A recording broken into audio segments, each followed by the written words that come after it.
Dear friends, let me congratulate firstly the lobby for Cyprus for this event.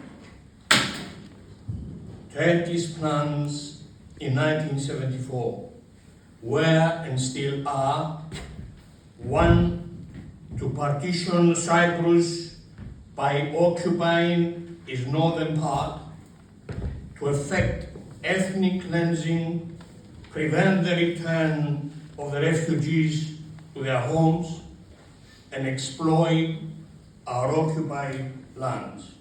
Second, to break down our communities' cohesion, and to destroy and erase evidence of our history, and to legitimize their illegal regime.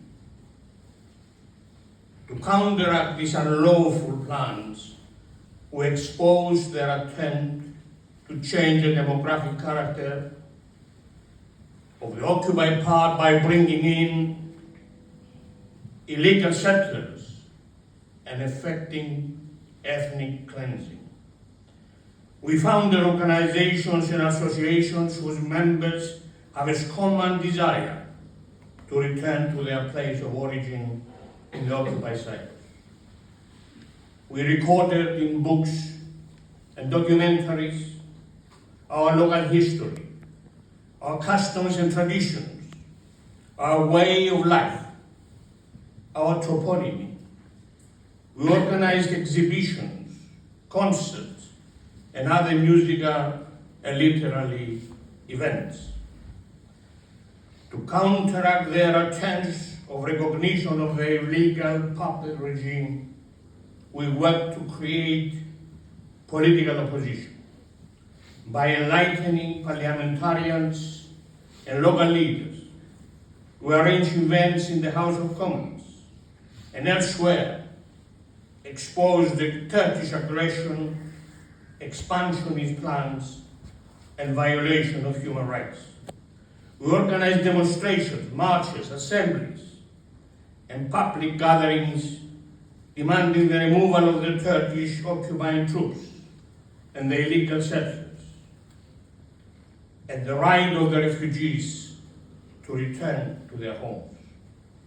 We realize that if we were to make a difference here in the UK, we had to gain the support of our politicians: Tom Cox, Eddie O'Hara, Alan Mee, Sergio Rossi, Andy Love, John Marshall, Anthony Coombs, Michael Portillo, Stephen Twigg, Barbara Roche, Ian Twin, Gerald Kaufman, Celia Townsend, Michael Chapman, Rudy Wies, Roger Dale, and Teresa Villiers were among those fighting our cause. In Europe, we worked with Pauline Green and Alf Lomas.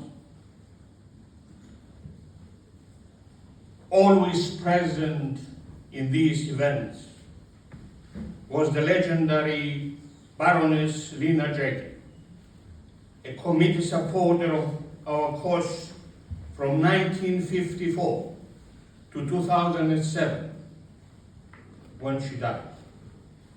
Many of those I mentioned have since passed away, but they all deserve our eternal gratitude and appreciation. Despite our joint efforts in Cyprus, in Greece, in the United States, in the UK and in Europe and elsewhere, thus far we did not achieve our goals. Although we kept the issue alive for decades, Turkey keeps the occupied Cyprus under a thumb, maintains and reinforces a army of occupation on the island, exploits our land, and fully controls the puppet regime. Her aggressive and expansionist plans are in full action, with no sign on any desire for a viable solution. Kissinger in 1974 said that pressure diplomacy does not yield results with Turkey. Time has shown that only pressure works with that. An Norwegian ex-politician, our neighbor, she said recently, if you offer the Turks your finger, they will take your hand. And if you offer them your hand, they will cut off your arm. Under these realities and these circumstances, we have no other option but to continue our struggle with more vigor by enlisting the support and the involvement of our new generations. We owe it to those that gave their lives, to those still missing, and to those who died without realizing their dream to return to their occupied lands. As far as I'm concerned, I owe it to my 8 compatriots who fell fighting the advancing Turkish army west of Butrovendis and east of Sikhari between July 20th and 22nd, and whom we buried without church service and eulogies, with bare hands, with rocks and stones, in the slopes of Pentadactylos, and who to this day are on the list of the missing. This is not just an issue of the 180,000 refugees. It is not just an issue of the 1 million Cypriots. This is an issue of gross violation of human rights that affects every human being on our planet. For the right to home and property is guaranteed by Article 17.2 of the United Nations Charter for Human Rights.